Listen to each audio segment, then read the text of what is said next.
King Belshazar made a great feast for 1,000 of his lords and drank wine in front of the 1,000.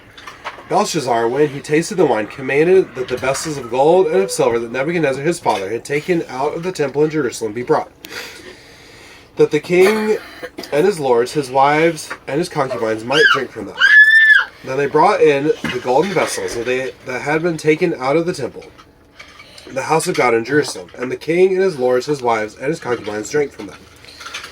They drank wine and praised the gods of gold and silver, bronze, iron, wood, and stone. Immediately the fingers of a human hand appeared and wrote on the plaster of the wall of the king's palace, opposite the lampstand.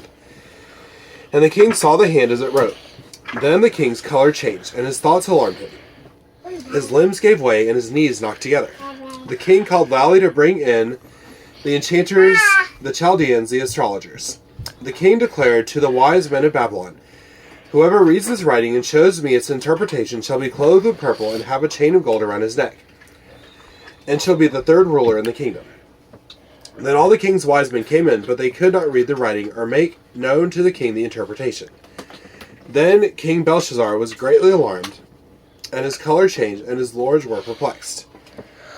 The queen, because of the words of the king and his lords, came into the banqueting hall, and the queen declared, "O king, live forever. Let not your thoughts alarm you, or your color change.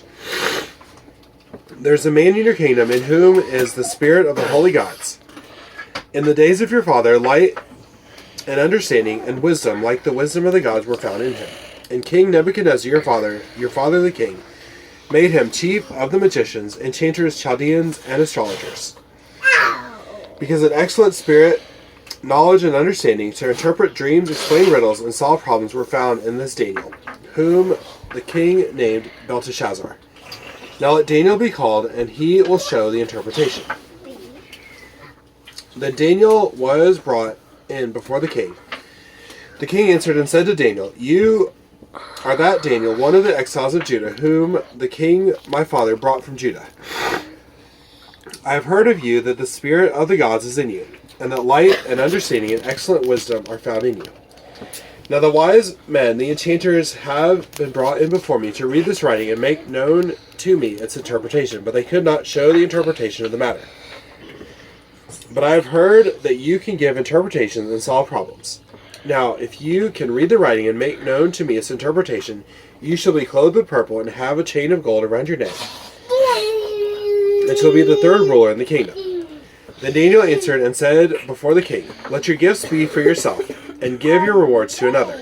Nevertheless, I will read the writing to the king and make known to him the interpretation. O king, the Most High God gave Nebuchadnezzar your father kingship and greatness and glory and majesty, and because of the greatness that he gave him, all peoples, nations, and languages trembled and feared before him.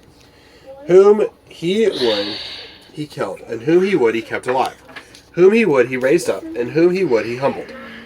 But when his heart was lifted up, and his spirit was hardened, so that he dealt proudly, he was brought down from his kingly throne, and his glory was taken from him. He was driven from among the children of mankind, and his mind was made like that of a beast, and his dwelling was with the wild donkeys. He was fed grass like an ox, and his body was wet with the dew of heaven, until he knew that the Most High God rules the kingdom of mankind, and sets over it whom he will. And you, his son, Belshazar, have not humbled your heart, though you knew all this. But you have lifted up yourself against the Lord of heaven, and the vessels of his house have been brought in before you, and you and your lords, your wives, and your concubines have drunk wine from them. And you have praised the gods of silver and gold, of bronze, iron, wood, and stone, which do not see or hear or know. But the God in whose hand is your breath, and whose are all your ways, you have not honored." Then from his presence the hand was sent, and this writing was inscribed, and this is the writing that was inscribed: Mene, Tekel, and Parsin. This is the interpretation of the matter.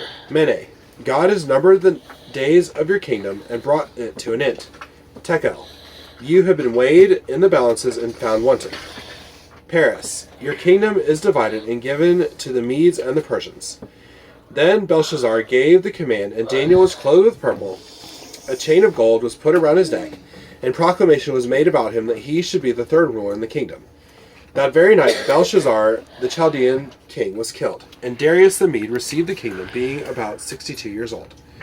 This is the word of the Lord. Thanks be to God.